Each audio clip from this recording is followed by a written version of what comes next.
მოგეხსენება დღეს სტრასბურგის სასამართლომ გამოაქვეყნა გადაწყვეტილება მიხეილ სააკაშვილის საჩელთან დაკავშირებით და ერთხმად დაადასტურა, რომ არანაირ უსამართლობას და პოლიტიკურ მოტივაციას სანდრო გილგრიანის მკვლელების შეწყალების და ვალერი გელაშვილის ცემის საქმეებში ადგილი არ ჰქონია. Am გადაწყვეტილებით საბოლოოდ გახდა აშკარა ყველასთვის, რომ ქართული სასამართლოს გადაწყვეტილებები სამართლიანია და არ შეიცავს არანაირი პოლიტიკური მართლმსაჯულების ნიშნებს, რასაც ჩვენ სასამართლოს უკვე 10 წელია გამუდმებით აბრალებენ შიდა და გარე არაკეთილმოსურველეები. 10 წელია მუდმივად გვესმის, რომ სასამართლოში კლანია, რომ სასამართლო მიკერძოებულია და რომ მართლმსაჯულება პოლიტიკურია. Am ცილისწამებას ავრცელებს ჩვენი რადიკალური ოპოზიცია, მათი მოკავშირე არასამთავრობო ორგანიზაციები და მათი ზედამხედველი უცხოური ძალები, რომლებიც რიგ შემთხვევაში ფარულად და უკანონოდ აფინანსებენ ამ პარტიებს და არასამთავრობოებს. შეგახსენებთ, რომ სააკაშვილის საჩელზე გამოტანილი განაჩენი არ არის პირველი.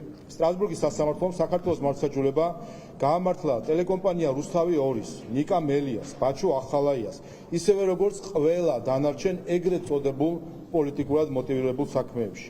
Პირადად სააკაშვილი სულ ახლახან იძულებული გახდა სტრასბურგიდან გამოეწვია მისივე სარჩელი ჯანმრთელობის დაზიანების თაობაზე, რადგან მიხვდა, რომ საქმეს აუცილებლად წააგებდა და სირცხვილს უკან დახევა ამჯობინა.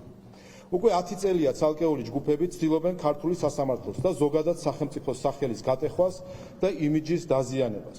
შეგახსენებთ, ევროპის პარლამენტის რამდენ რეზოლუციაში ითხოვდნენ მიხეილ სააკაშვილის გათავისუფლებას, რამდენი უცხოელი დიპლომატი და უმაღლესი თანამდებობის მქონე პოლიტიკოსი ამაოდ დაშვრა იმის მტკიცებით, რომ სააკაშვილის პატიმრობა თურმე უკანონოა. შეგახსენებთ კამპანიას Free Misha, ანუ თავისუფლება მიშას, რომელშიც ჩართული იყვნენ ნაციონალური მოძრაობა და არასამთავრობოები ქვეყნის შიგნით და მათი ლობისტები ქვეყნის გარეთ. Am წლების განმავლობაში გამუდმებული შეტევა იყო საქართველოს ხელისუფლებაზე, რომელიც გაჯერებული იყო ტყუილებით და ცილისწამებით. სააკაშვილის გათავისუფლების მიზნით გვემუქრებოდნენ სანქციებით და გვირთველებდნენ დეზინფორმაციას. იმავდროულად სააკაშვილს უცხოეთში და მის პარტიას საქართველოში სასათბურე პირობები შეუქმნეს და არც დაფინანსება და მფარველობა მოუκლიათ მათთვის. მას ხვდებოდნენ ბრიუსელსა და ვაშინგტონში, უცხადებდნენ მხარდაჭერას და ამწესებდნენ თანამდებობებზე. გარედან ამართვინებდნენ რადიკალურ ოპოზიციას და ბოლოს კი არჩევნების წინ ფარულად შემოაპარეს საქართველოში.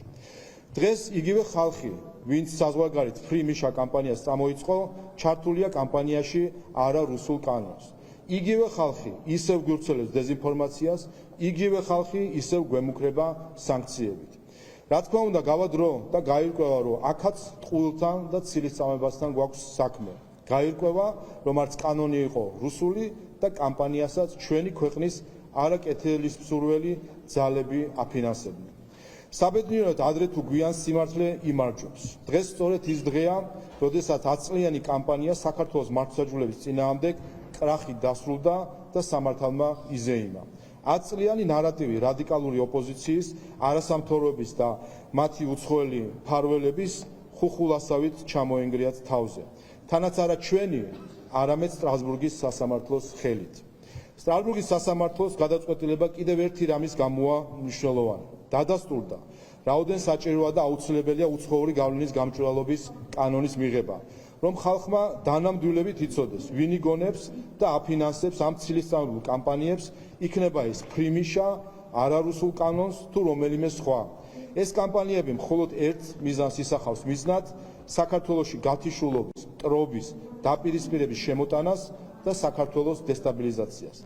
დღეს დადგა განაჩენი არა მარტო სააკაშვილზე, არამედ მის რეჟიმზეც და მის მფარველებზეც. დადგა განაჩენი 10 წლიან ცილისწამებულ კამპანიაზე საქართველოს წინააღმდეგ.